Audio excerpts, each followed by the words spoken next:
लाओ ज़ू जाने जाते हैं अपनी बुक के लिए जिसका कि नाम है दाओ द चिंग।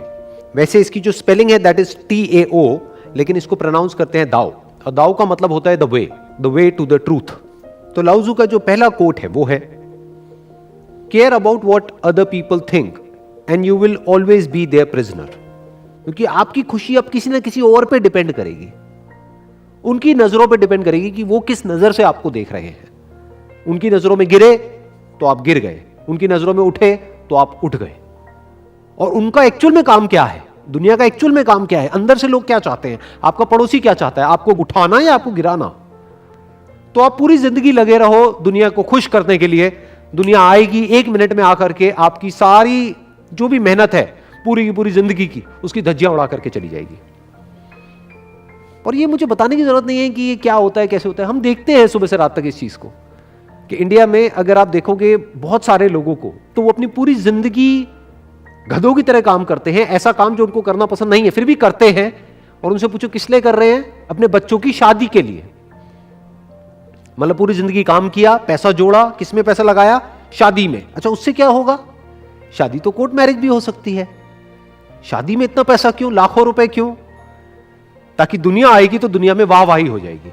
और वो चाहे कितनी भी बढ़िया शादी कर ले, कहीं पर भी कर ले, वहां पर लोग आते हैं कमियां निकालने के लिए कि यहां पर खाने में ये कमी है, इसमें ये कमी है, उसमें ये कमी है, बिल्कुल बेकार है जी। अरे इससे बढ़िया तो उनकी थी। तो अगर आप आजाद होना चाहते हो, इस दुनिया का काम क्या है, आपको बांधना, यानी कि आपकी सोच को बांधना।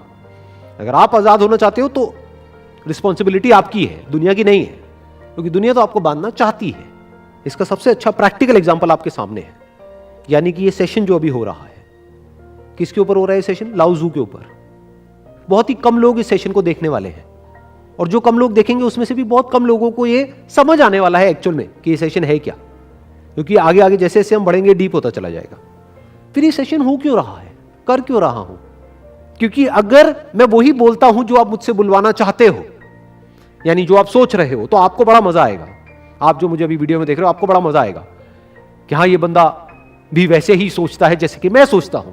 तो आप क्या कर रहे हो, अपनी ईगो को बढ़ा रहे हो। बट उससे ना आपकी ग्रोथ होगी ना मेरी ग्रोथ होगी।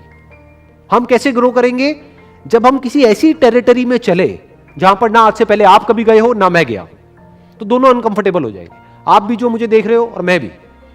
बट यही चैलेंज है, और उस चैलेंज की वजह से हम दोनों ग्रो कर जाएंगे। ये मेरा मोटिव है इन सेशंस को करने का। Next quote is, silence is a source of great strength. किस स्ट्रेंथ की बात यहां पर करी जा रही है, क्या फिजिकल स्ट्रेंथ की? नहीं, क्योंकि फिजिकली देखा जाए तो बहुत सारे ऐसे जानवर हैं जो इंसान से बहुत ज्यादा स्ट्रांग हैं, लेकिन वो जानवरों को गुलाम बनाना हमारे बाएं हाथ का खेल है। सर्कस में हम शेर को नचा देते हैं, हाथी को नचा देते हैं, कुछ भी कर देते हैं। कैसे कर देते हैं? इंसान की सबसे बड़ी स्ट्रेंथ क्या है? क्या फिजिकल स्ट्रेंथ? नहीं। क्या है उसकी सबसे बड़ी स्ट्रेंथ? उसका माइंड, उसका थॉट। और सिर्फ माइंड और थॉट नहीं, क्योंकि माइंड और थॉट क्या है? ब्रेन, उसके अंदर कुछ थॉट्स चलते हैं, वो तो सबके पास है। तो क्या सारे जो भी ह्यूमन बीइंग्स हैं सारे इक्वली स्ट्रांग है? नहीं। तो सिर्फ ब्रेन से कुछ नहीं होता है, सिर्फ थॉट से कुछ नहीं होता है, सिर्फ माइंड से कुछ नहीं होता है। It must be based upon right understanding, तभी आप किसी भी फील्ड में सक्सेसफुल हो सकते हो। यही स्ट्रेंथ है। पूरी की पूरी साइंस को अगर एक वर्ड में बोलना हो, वो क्या है? Understanding. Understanding of the laws of nature, understanding of the universe.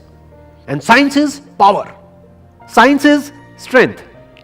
Scientifically हम बहुत कुछ ऐसा कर सकते हैं जो अनसाइंटिफिकली करना पॉसिबल ही नहीं है। तो अब सवाल उठता है कि समझते कैसे हैं, ये अंडरस्टैंडिंग क्या है? कुछ भी अगर हमको समझना है, फिर आप चाहे एक स्टूडेंट हो और किसी क्लासरूम में बैठे हो, और आपको कुछ समझना है कि जो प्रोफेसर है सामने लेक्चर दे रहा है वो क्या कह रहा है, अगर उसको आप समझ पाते हो तो वो आपकी स्ट्रेंथ है। बिजनेस आप कर रहे हो, अगर समझ पाते हो कि जो आपके क्लाइंट्स हैं उनको क्या चाहिए, तो ये आपकी स्ट्रेंथ है। आप किसी के साथ रिलेशनशिप में हो और रिलेशनशिप को स्ट्रांग करना है, मतलब क्या कि सामने वाला जो पर्सन है उसको आप समझ पा रहे हो। तो व्हाट इज अंडरस्टैंडिंग?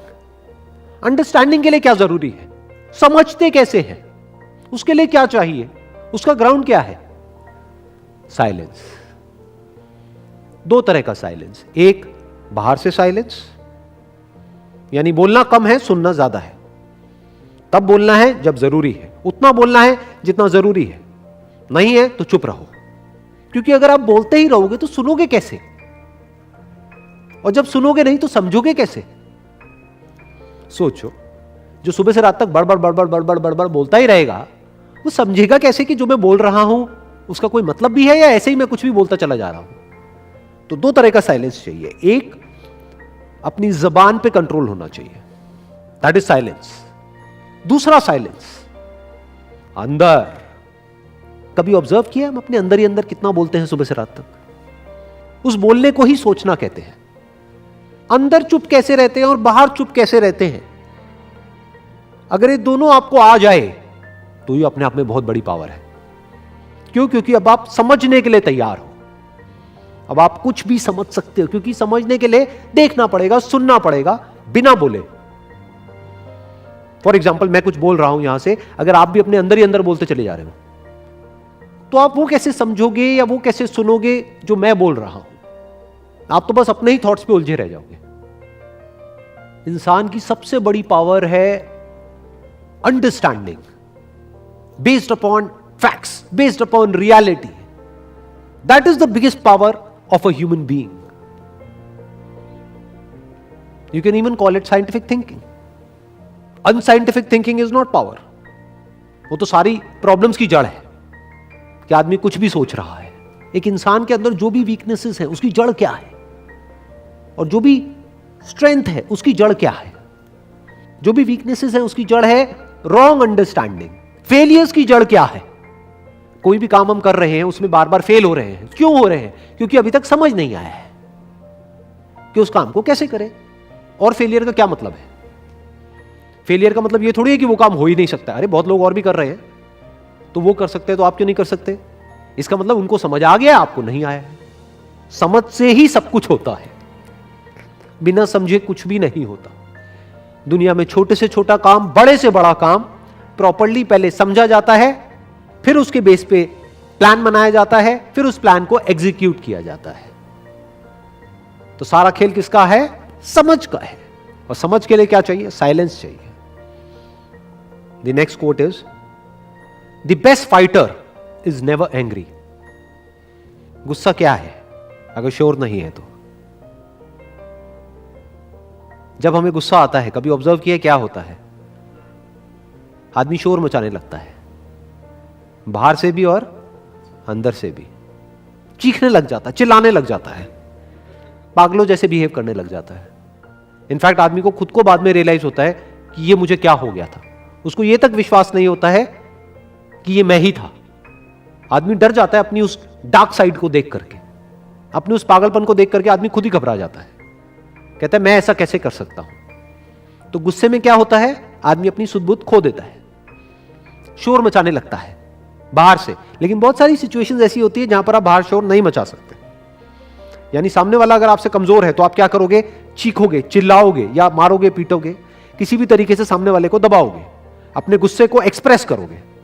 लेकिन अगर सामने वाला आपसे पावरफुल है तो, मान लो आप किसी कंपनी में काम करते हो और आपका बॉस है, आप चीख तो सकते नहीं, वहां पे चिल्ला तो सकते नहीं, उसको क्या करोगे? अंदर शोर मचाने लग जाओगे। दोनों ही केस में शोर है। इस शोर की वजह से प्रॉब्लम क्या होती है? मान लो एक रिंग है, वहां पर लड़ाई चल रही है, दो ओपोनेंट्स हैं। एक है जो बिल्कुल ही साइलेंट है, अंदर से भी और बाहर से भी। वो क्या कर रहा है? वो अपने ओपोनेंट को ऑब्जर्व कर रहा है। दूसरा है जिसके अंदर शोर है। शोर का मतलब क्या? गुस्सा है। वो अपनी ईगो के लिए लड़ रहा है। तो जहां ईगो होगी वहां पे गुस्सा आना ही आना है।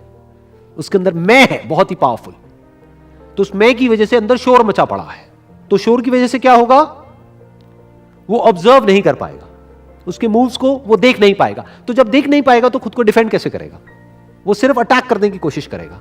लेकिन ये जो बंदा साइलेंट है उसको सब कुछ नजर आ रहा है। उसका जो अटैक है वो उसको स्लो मोशन में नजर आ जाएगा, क्योंकि ये अंदर से साइलेंट है। ये एक साइलेंट फाइटर है। वो बड़े आराम से उसके अटैक को आते हुए देखेगा, हल्का सा साइड होगा, बचेगा, और उसको अटैक करेगा तो वो बच भी नहीं पाएगा। तो अगर लाइफ में हमको कुछ भी करना है, किसी भी प्रॉब्लम को फेस करना है, तो हमें यह सीखना होगा कि बिना किसी शोर के किस तरह से हम साइलेंटली उस प्रॉब्लम को ऑब्जर्व करें। और साइलेंट कैसे होते हैं? साइलेंट होते हैं जब हमारे अंदर जो मैं है उस मैं से हम फ्री हो जाते हैं। उस मैं की वजह से ही तो शोर होता है। जो गुस्सा है वो किस पे टिका है? मैं पे। गुस्सा किसको आता है? मुझको आता है। डर किसको लगता है? मुझको लगता है। लालच किसके अंदर है? मैं के अंदर है। तो अगर आप मैं से फ्री हो गए तब आप कुछ ऐसा देख सकते हो जो आपके बियॉन्ड है। आप क्या हो? जो आपके छोटे से भेजे के अंदर घूमता रहता है वही तो आप हो। तो बस उसी में जियोगे, उसी में मरोगे। अगर उसके बियॉन्ड कुछ जानना है तो उसी से फ्री होना होगा जिसको आप मैं बोलते हो। तो can you observe without the interference of your ego? ये मैं ही ईगो है।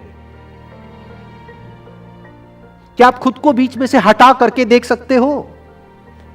तब आप एज इट इज देख सकते हो। अगर मैं के थ्रू देखोगे, ये मैं मतलब क्या? मैं का चश्मा। किसी ने हरा चश्मा लगा लिया, किसी ने नीला, किसी ने पीला, तो एक को दुनिया हरी नजर आ रही है, एक को नीली, एक को पीली। तो सबकी दुनिया अलग अलग है और वहीं पे आदमी जीता है, वहीं पे मरता है कि मेरे लिए दुनिया मतलब ये। एक्चुअल में तो कभी देखते ही नहीं है।